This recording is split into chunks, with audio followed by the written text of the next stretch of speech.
My guest tonight is a student of psychology and a wizard in the art of coaching.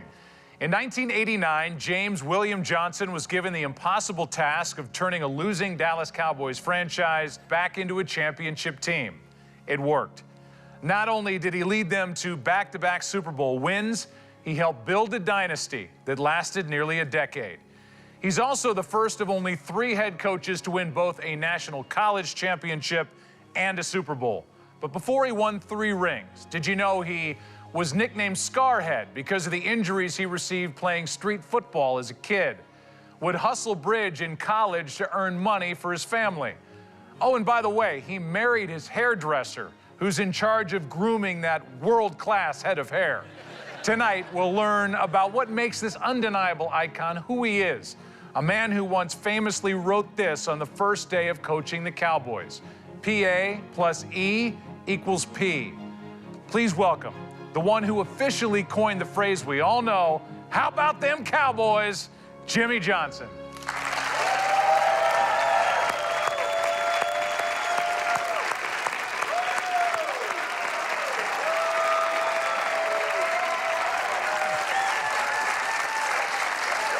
Thank you. Have a seat. Now, I have a bone to pick with you because I work with Troy Aikman. He was your quarterback. He's the guy you molded. I can never beat him down to the lobby for our pickup in the morning because he's always early. Our crowd here should know that Jimmy showed up for the interview before I did today, 2 hours before we're taping this thing. What is wrong with you? I'm programmed to do it that way. And anybody that's really associated with me, my friends, people that fish with me, players that played for me, my wife, although sometimes she's late, they know if we say 10 o'clock, I mean 9:30. And just like players like Dexter Manley and Michael Irvin and all those guys, they know if they're not there early, I leave them. I left Michael back in Dallas.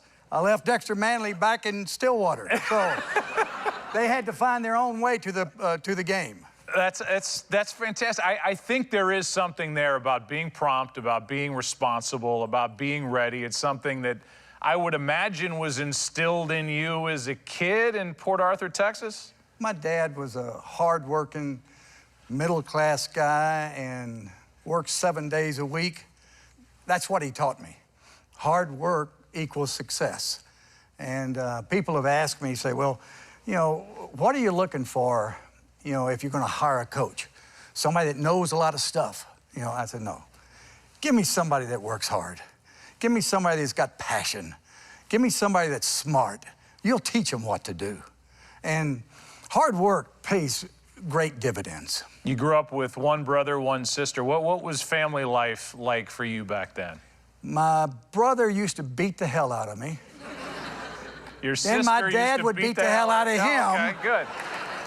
And my sister never got a whipping, No? Back in the South, I guess that's what they did. That's what they did. And you mentioned a middle-class background. Middle class, lower middle class. It was not an easy upbringing. I lived in a little duplex, and my brother and I slept in the same bed, and my sister was in the closet.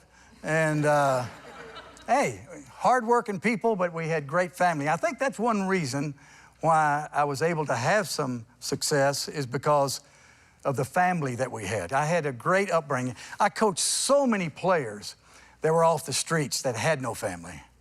And that was difficult. And maybe that's why I had so much compassion for them. But I was very, very lucky that I had a great family. I had a great upbringing. And as you look back on your parents' parenting style, maybe specifically your father's, was he a tough love guy? Was he?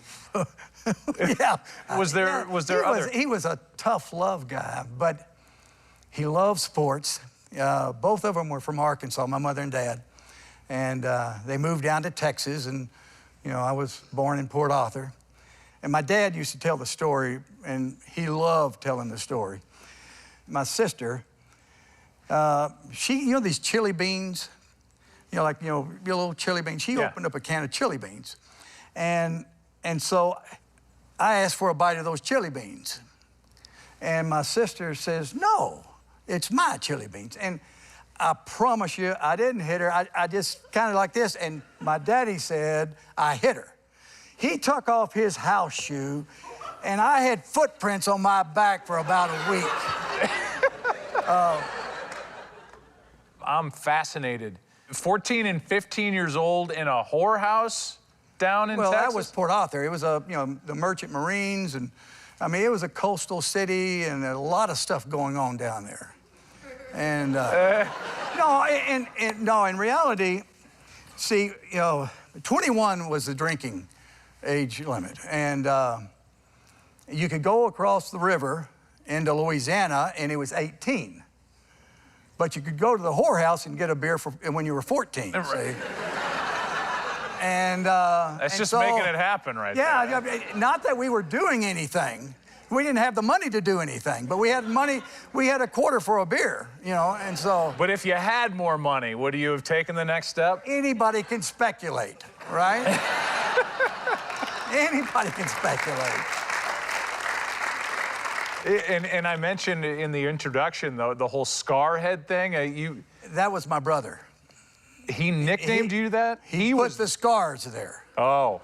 One time, we were digging for gold with a hammer. And he was, digging for gold, and I stuck my head down to see if we'd struck gold. Wow, man, he hit me right in the head with a hammer. If I didn't have all this hair, there's scars everywhere. And then we would wrestle all the time, and he was always the mean guy. People don't remember these names, but he was Bull Curry, okay? I was Ricky whatever, and I was the kind of the guy that, was the good guy that the audience loved. And Bull Curry was the mean guy, and he really played that role well. But yeah, he's the one who put the scars there. When you were a kid, what were your dreams? I mean, you're growing up in this family. I would assume, and this is why I'm asking, I would assume being a coach, an NFL coach, that was the furthest thing from your mind. Yeah, I think I was like most kids. I had no clue. I mean, I had no clue that I was going to college. Nobody in my family ever went to college, much less graduated from college. But because I was a pretty good football player, I had all these offers. And so Mother and Daddy saying, geez, he's going to college, And so they were just so proud of me. You must have been a hell of a high school football player, though. I mean, you had a lot of interest. Yeah, I was pretty good. Yeah, there's old Scarhead right there. Number 56, with the little flat top. I got the Howie Long. Back left, all right. Yeah, I got the Howie Long cut up there.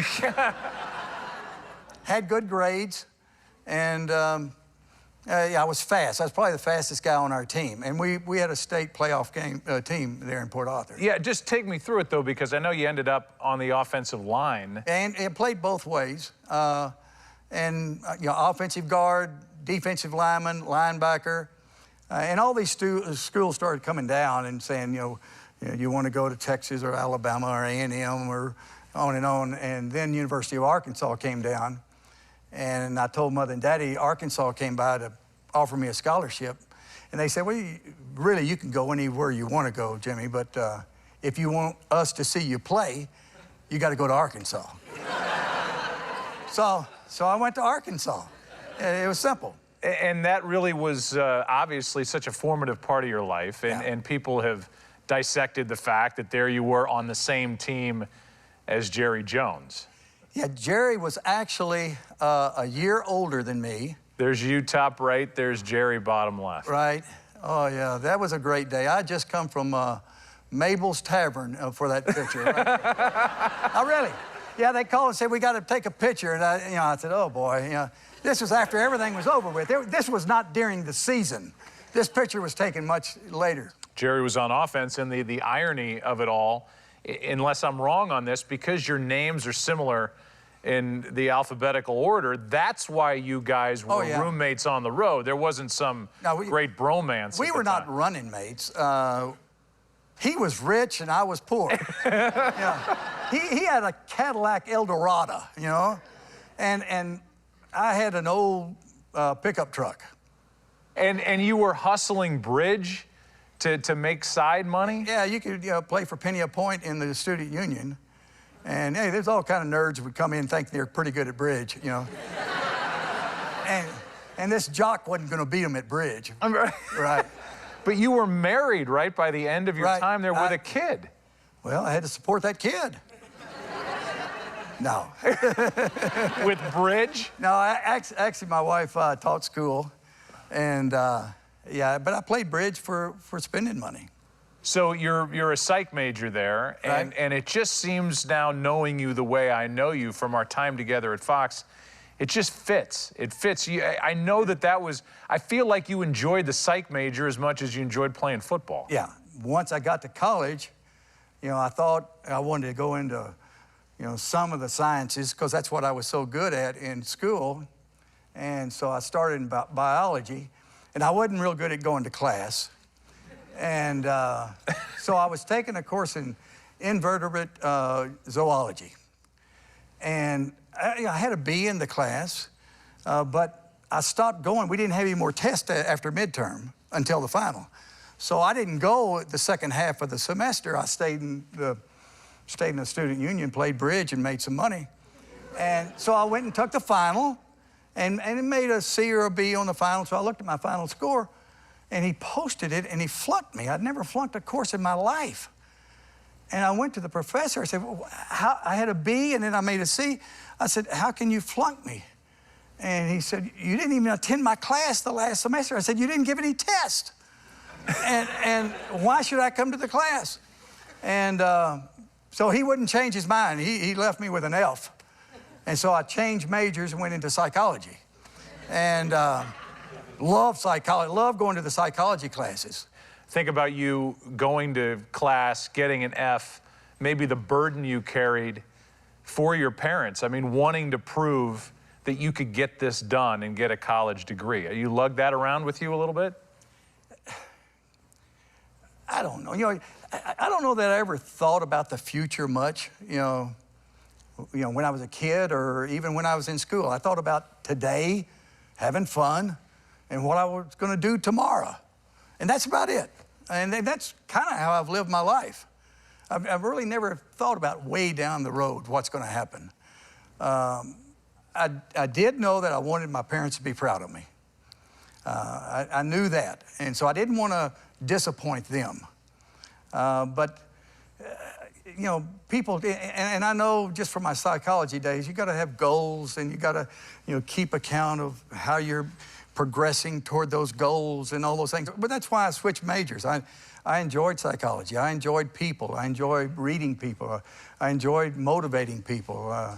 I enjoyed looking at an individual and seeing why they're thinking the way they're thinking, why they do the things that they do. And so, back to the class attendance thing, I attended the psychology classes because I enjoyed them. And I thought I was going to be an industrial psychologist. And so I was going to, start on my master's degree. And then I had an opportunity to get a coaching job, and I needed the money. And so Louisiana Tech offered me $1,000 a month, a car, and an apartment, only for a 3-month period. And so I went down there and I coached Louisiana Tech. But this is based on what? Why are they offering you a job? Well, the defensive coordinator had come up to Arkansas. We were national champions and undefeated, and so we were really good. So all these colleges would come around and, visit us. And so Jim McKenzie, who was the defensive coordinator at Arkansas at that time, was given kind of a clinic to these coaches. And he said, hey, I can explain this, but I tell you, I've got a player that can probably explain it better. He said, Jimmy, come on up to the board. And so I went up to the blackboard, and I started explaining our defense to all these college coaches. And so Louisiana Tech, their defensive coordinator, had a heart attack. And so he wasn't going to be able to coach that year.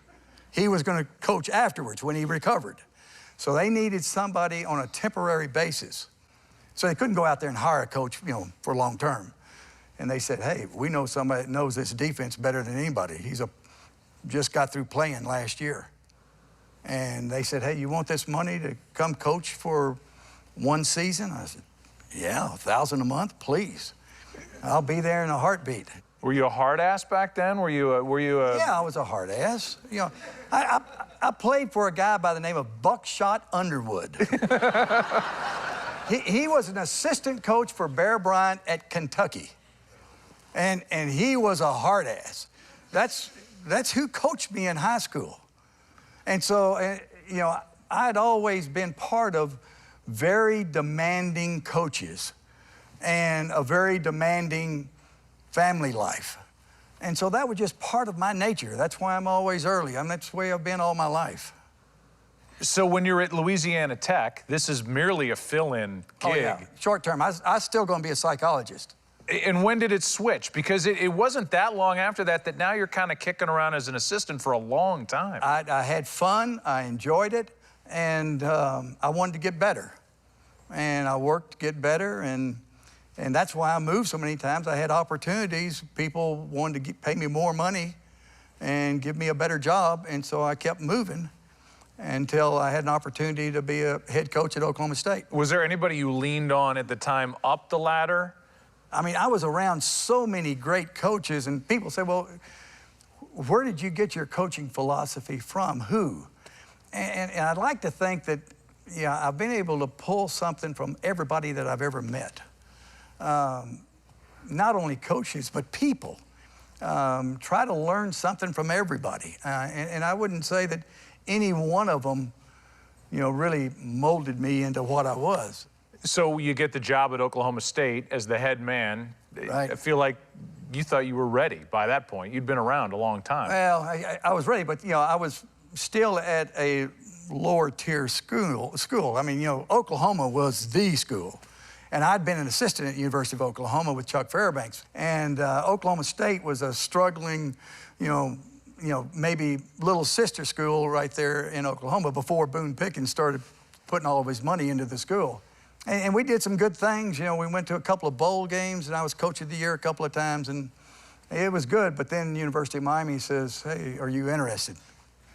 Different story. Yeah, different story, and a tough spot to walk into. You know, you're there, you take over for Howard Schnellenberger, who just won a national championship. Right. Welcome to Miami. That was difficult, wasn't it? Well, the difficult part was that there was a stipulation on the job. You know, it was going to be in June, and they had just had success, you know, with the national championship. And so the athletic director said, you can take this job, but you have to hire all the assistants. You can't bring your people down. And so everybody that worked for me at University of Miami really had been there, and 3 of them had applied for the job. Oh.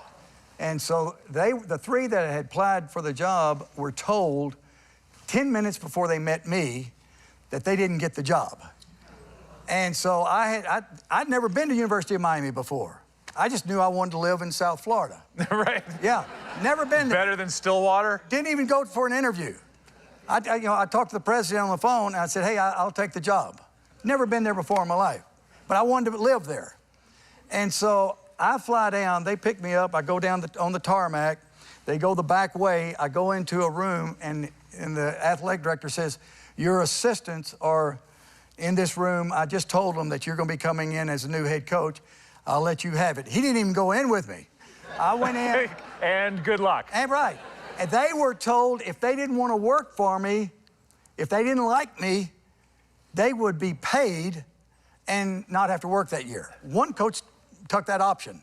Now, the rest of them worked for me, but it was hell. I mean, they didn't know me. I didn't know them. I was the head coach. My defensive coordinator quit after we beat Auburn in the first game. They had Bo Jackson. Beat Florida the second game. And at halftime of the Florida game, the second game that I coached at Miami, I went in and we were playing poorly, and I just ripped into the defense. And the defensive coordinator resigned the next day. And I said, why are you resigning? He said, you ripped my defense. I said, I'm the head coach. He said, yeah, but it's my defense. I said, yeah, but I'm the head coach. And so I talked him into staying, but we were never on the same page. And we got in the bowl game, I coached the bowl game because we had problems with the whole staff. without a defensive coordinator, without an offensive line coach, without a trainer, without a strength coach, without a quarterback coach. They all left before the bowl game. And we struggled in the bowl game and lost the game. But then, after the game, I brought them all in. I said, listen, guys, I said, I know we've been doing it a lot of different ways, but from now on, we're doing it my way. I said, if you don't like the way I do it, if you don't like me, get the hell out of here, because things are changing. Wow. Yeah, the first year was a struggle. That kind of bad boy reputation was there with the team. Really, that had already begun before you got there. Is that not accurate? Really? You started that started under you? I think because I let our guys we had a lot of street kids. We had a lot of inner city kids, from broken homes and families and stuff. And so I wanted them to enjoy themselves. I wanted them to be free-spirited, but I wanted them to do the right thing. And you look at the image of the swagger and the celebrations and the trash talking. Hey, I encourage that. I mean, Jerome Brown, I remember we were playing University of Oklahoma in Norman, Oklahoma. And Oklahoma put a knot on my head 2 or 3 times when I was at Oklahoma State.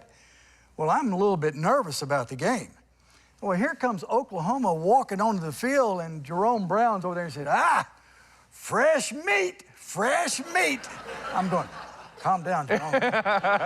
Let's not make these people mad, But that's how they performed. Wait, what about the Catholics versus convicts? Well, yeah, Notre Dame's the one that coined that phrase. We didn't coin that phrase. Okay. But we enjoyed it. The first year was a struggle. The next year was not. The next year, what'd we do? I think we lost the opening game to Florida, and then we won like 10 straight. The year after that, we won 11, and then there was Penn State in the Fiesta Bowl. The fatigues getting off the plane? Well, the fatigues, back then, a lot of college students wore the camouflage. That was kind of a popular deal. And one of our themes was, we're on a mission.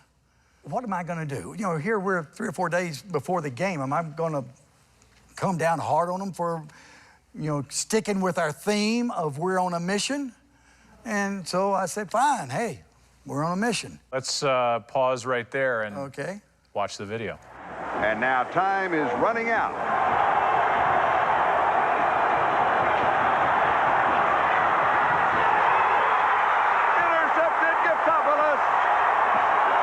It's official.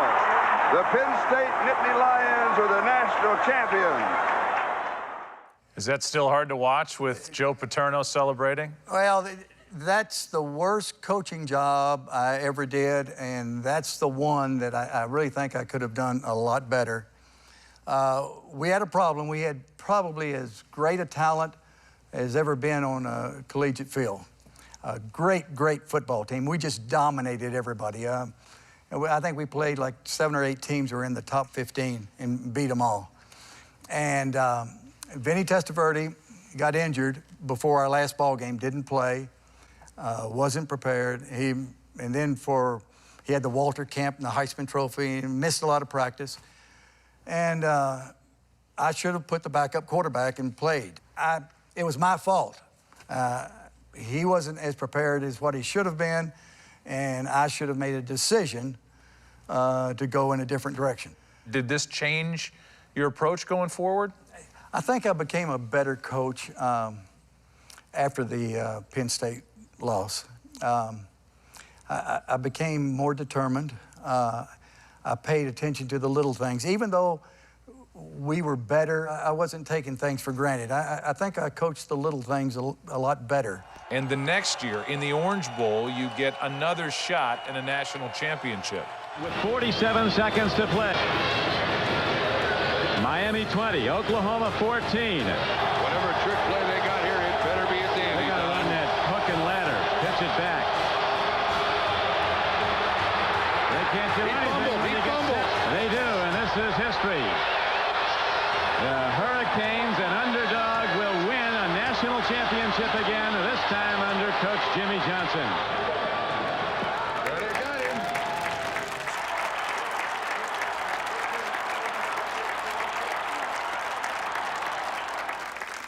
That is a pure release, isn't it?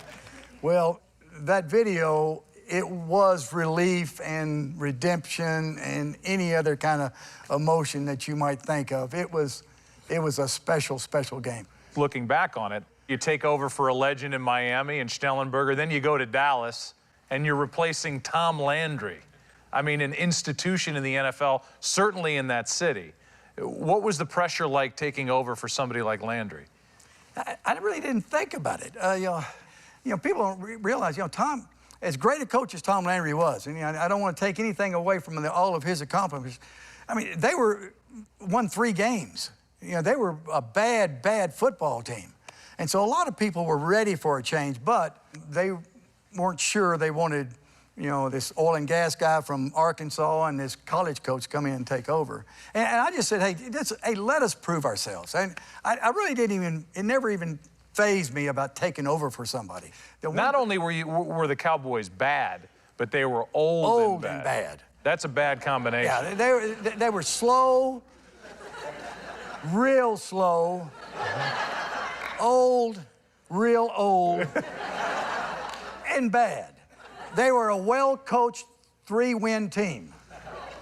And that's the personnel you inherit. Yeah, I mean, the first time we had a mini camp. See, the old days, pro coaches, I mean, they didn't even have an off-season workout. They didn't even have an indoor lifting facility. It was an outdoor weights. I asked the strength coach, I said, where are all our players? They said, oh, it's too cold here in Dallas, outdoor deal. They work out. I said, how do you know what they're doing? He said, well, I call them every now and then. I said, that's going to change. I said, we're going to be working out here 4 days a week in the off season. So we changed all that. And the first mini camp I had with them, I said, oh my God, I think my Miami team could have beat them. And I said, I got to change personnel somehow. I got to, so Danny White retired, Randy White retired. I started putting them through grass drills, and poor old Too Tall Jones. I mean, he was a great, great player.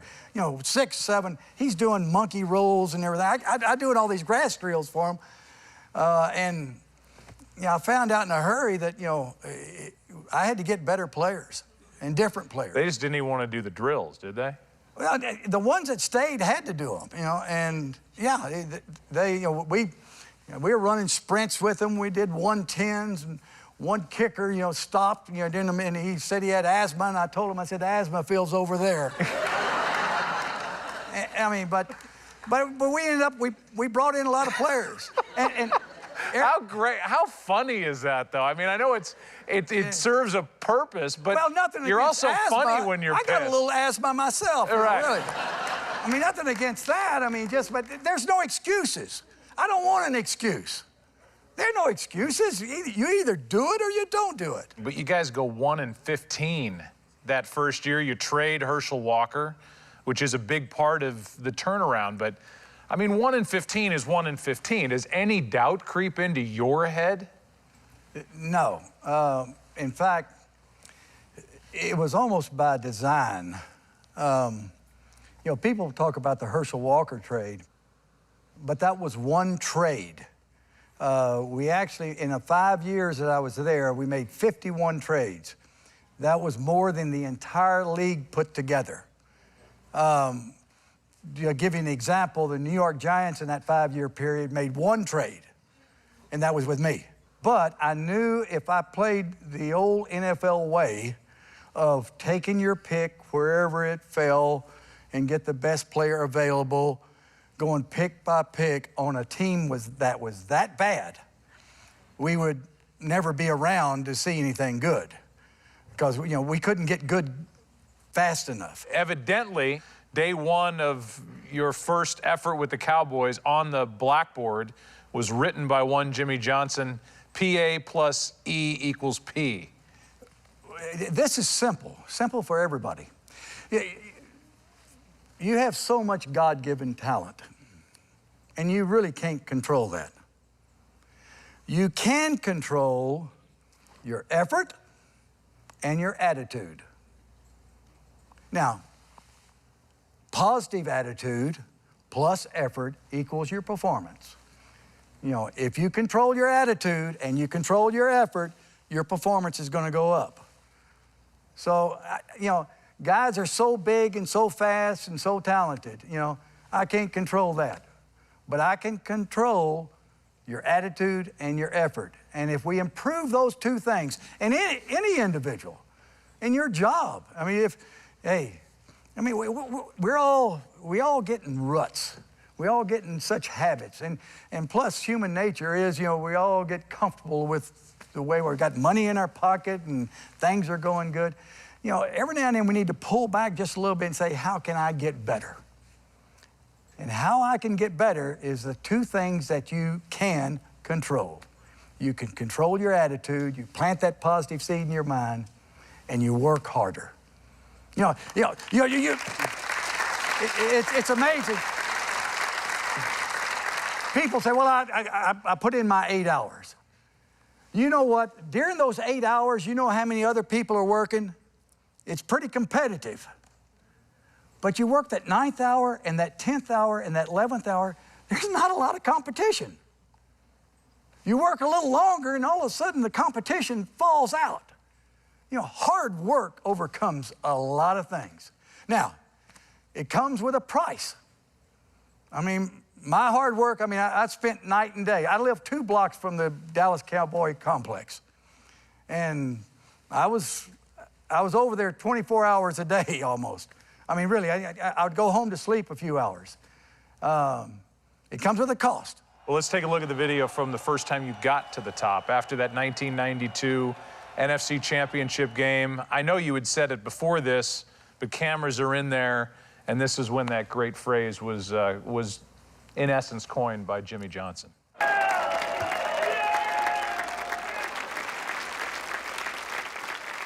After that, how about those Cowboys thing?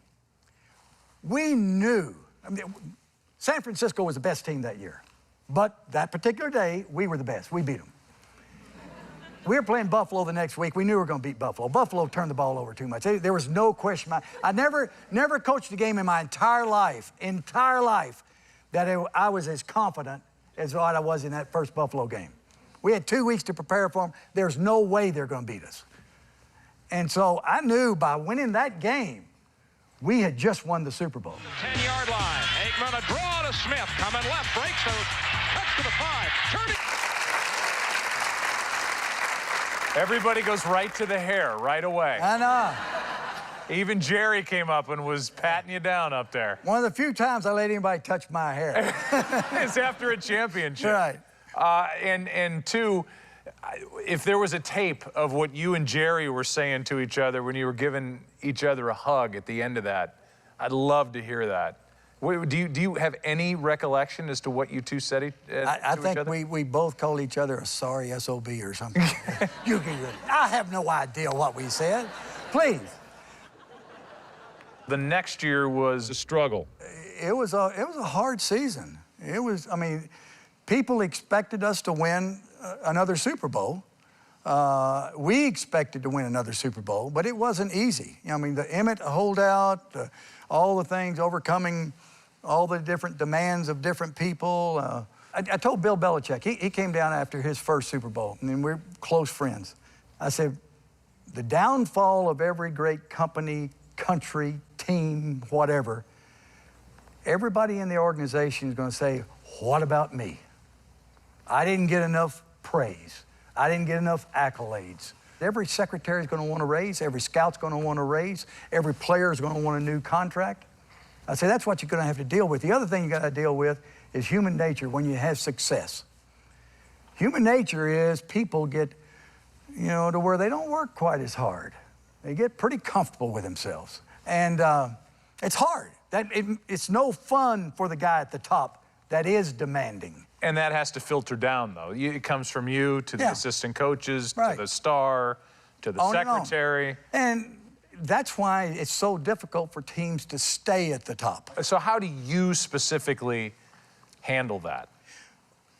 I think, with everybody involved, if they are aware of the problems, it's a little easier to overcome. But that doesn't eliminate them. So you deal with each one of them, and then again, you've got to be demanding that doesn't get in the way of what your goal is. and your goal is to be better than you were the year before. And all I asked, I said, guys, I said, all I ask from you is all you have. You give me everything you got, I'll never ask for more. Simple. You know, we had 1 week to prepare for Buffalo. Troy had had a concussion in the previous game. He wasn't at his best. And Buffalo had a great team. And then they had a no-huddle offense and only 1 week to prepare. I wasn't near as confident the second time as I was the first time. Smith, touchdown. This is where Jimmy Johnson and Jerry Jones are going to be dangerous together. These guys like coming to the Super Bowl. They want to continue this run. 30-13 Dallas. The Dallas dynasty is real. So you go from 1-15 in the first year to 2 Super Bowl championships within the first 4. I mean, that is a turnaround, at least looking back on it like that. I know to you at the time it didn't seem like it was like that, but that's remarkable success. Yeah. So what went wrong? You've won back-to-back Super Bowls. No team's ever won 3 straight. And all of a sudden, one day, it's like this great game of chicken in my mind. Jimmy Johnson, Jerry Jones, coming at each other, and nobody pulled off to the side, and all of a sudden you're gone. Joe, I've always said, I said, you know, I do things for fun. And I don't look down the road. Today and tomorrow. And I got to where I wasn't having fun. Yeah, we won a Super Bowl and won another Super Bowl. Peter King, the day after the Super Bowl, he was in the limo. He said, Coach, are you going to stay a third, 3 in a row? I said, I can't tell you that, Peter. I don't know that I'm going to stay or not. I don't know if I'm enjoying myself. In order for them to go on from here, we have mutually decided that I would no longer be the head football coach with the Dallas Cowboys. One thing that is very evident there, when you are stressed, you eat a lot. I hate watching that video. We just watched that press conference. Do you wish that the whole thing had gone down differently, whether you're there or not? I don't know how it could have gone down any differently. I mean, I wanted to leave. I'd already taken my car and bought the house and the keys, and that's what I was going to do the next day. I mean, I live for today, and I'm happy today, and I'm going to be happy tomorrow. And I wasn't thinking about day after tomorrow. And a couple days after that tomorrow, you were at Fox. You became a TV guy. Ed Gorin, actually, when that press conference was over with, I went straight from the press conference and met with Ed Gorin of Fox Television. He said, we're starting a new deal. Fox bought, they got the NFL package. He said, we want you to be part of the pregame show. Jimmy, I got to tell you, I had no idea Buddy was so fond of you. Well, I tell you what, I've always felt like a coach was judged on how he coached the big game. I know enough to know that you have thoroughly loved television. It suits you to a T, and they're lucky to have you. Obviously, you go to Fox, but there's still a little itch to coach because you go back. And it was with the Miami Dolphins. How did they suck you back into it? The itch. I mean, I had opportunities to go a lot of different places. I met with the Chargers a couple of times, met with the Eagles, met with a bunch of teams, and I didn't want to go back. Tampa really wanted me to come to Tampa, and I told Rhonda, who we were just dating at that time, I told her, I said, if I go back, I want to come, South Florida, because I don't want to leave South Florida. I love living down there, and I said, so if I go back, I'll go back with the Dolphins. I don't want to go and live the rest of my life thinking, what if? And if some little something there, maybe I can do it again. And I don't know if it was a mistake or not. I mean, I very rarely ever look back and say I should have or would have or could have. But yeah, I went back and we were in the playoffs 3 straight years and won a couple of playoff games, but we didn't win a Super Bowl, and so for me it was a disappointment. And during that stretch is when you lost your mother. Right. And that was really, I know, life-changing and a wake-up call for you. But now maybe take us through that as you're coaching the Dolphins and this happens in your life. Well, again, I don't deal with these things very well. You know, Bill Richards and all and my brother and my sister and my mother and daddy. People that know me know I don't deal with funerals. I don't go to funerals. I don't go to weddings. I don't go to a lot of stuff. But I don't like having the last memory of somebody that I love in a casket. And so I saw Mother, and I lost it. And I realized then, I said, geez, I've missed out on so much. And that's when I said, hey, I got to retire. I got to start spending time with Brent and Chad and, marry Rhonda and do all the things. And with my dad, that was still there. And I've done that. I look and see my brother and sister, they flew down about 3 weeks ago and went fishing with me. And, I've tried to repair some things that I missed out on during those days of doing X's and O's and blocking down and kicking out and trying to make everybody around me better other than the people that were closest to me.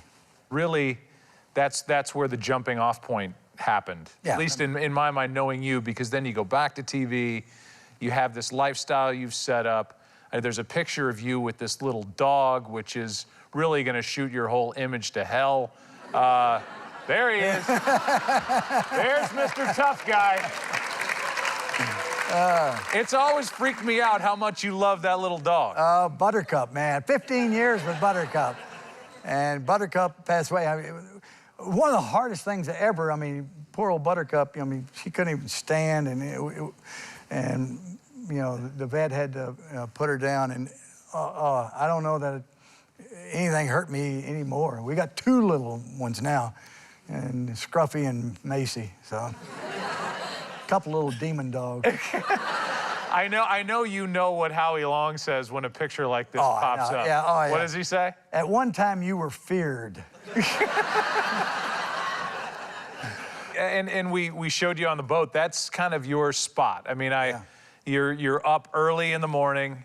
You're looking at the stock market, and you're throttled down. Let's go out and fish. Yeah, I love going out there, putting 5 or 6 rods out. Look at it. There's a nice mahi-mahi right there. And, wow. It's so peaceful. I put 5 or 6 lines out. There's my latest boat there. Named 3 rings. 3 rings, yeah. Belichick kids me about he's got his 5 rings and 6 rings. I said, you got to do it as a head coach. But he's got 4 now. And the interesting part is that you probably don't know this. There are head coaches that come down. Oh, please. Belichick, college coaches. You talked about Urban Meyer. You're like the boat coach whisperer down there. They want your advice. I think we've had like 7 or 8 general managers. We've had half a dozen NFL head coaches. We've had 5 owners, but they'll come down and just want to talk. And do you get the sense that these owners are fishing for you? They used to, not anymore. Yeah. They know I'm off limits. Yeah, and they've talked about consulting. If you're a consultant, if you're a general manager, if you're part of an organization, your name's on it. So you're going to have to be there every day, and I can't do that. Talk about the Hall of Fame in Canton. It seems to me like that's an omission. That's a miss by the NFL. How much does that bother you, not being in the Hall of Fame? I've never been one for accolades. And don't get me wrong. Everybody likes a little praise. And everybody likes to be acknowledged for, what they've accomplished. But I know what I was able to do. I know my responsibility, which is fine.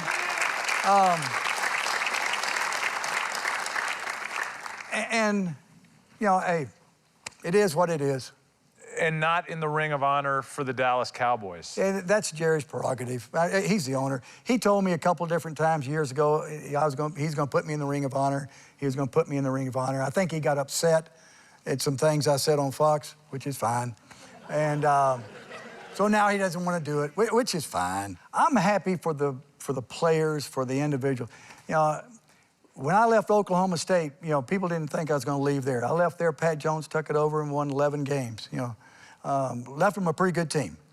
I left University of Miami, you know, they won a couple of national championships, so I left them a pretty good team. I left the Dallas Cowboys, they win a Super Bowl. I left them a pretty good team. I left the Miami Dolphins, Wannstedt wins 11 games, playoff, you know, a couple of playoffs. Left them a pretty good team. So I know what I was able to accomplish with bringing in talent. And I know what I was able to accomplish, you know, with a lot of other people, and I didn't do it by myself. With a lot of other people, we were able to create an atmosphere of winning wherever we were. And I'm proud of that. Nobody else has to be proud of it. I'm proud of it.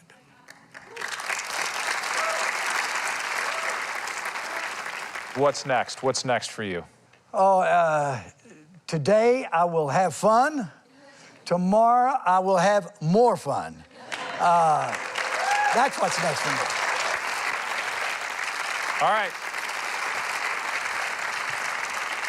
I hold in my hand fun questions that have not been seen by me and certainly not been seen by the great Jimmy Johnson. I'm going to crack open this little card that has been hermetically sealed with one staple from Office Depot.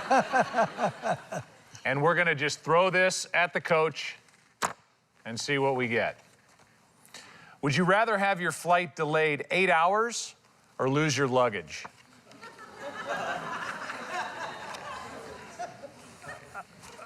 I would lose my luggage, but I wouldn't lose my luggage because I never check luggage. You travel light. I travel light. My luggage is always right here, but I hate being late. You know, people, you know, dreams sometimes, you know, say something about you. You know, 90% of my dreams is I'm late for something, and it's just driving me nuts, you know. And maybe I can't find my pants, and where are my pants? And I try to use my cell phone, and I can't find my cell phone, and I'm late, and then I wake up, you know. Yeah. I know the answer to this. Would you rather only be able to whisper or only be able to shout?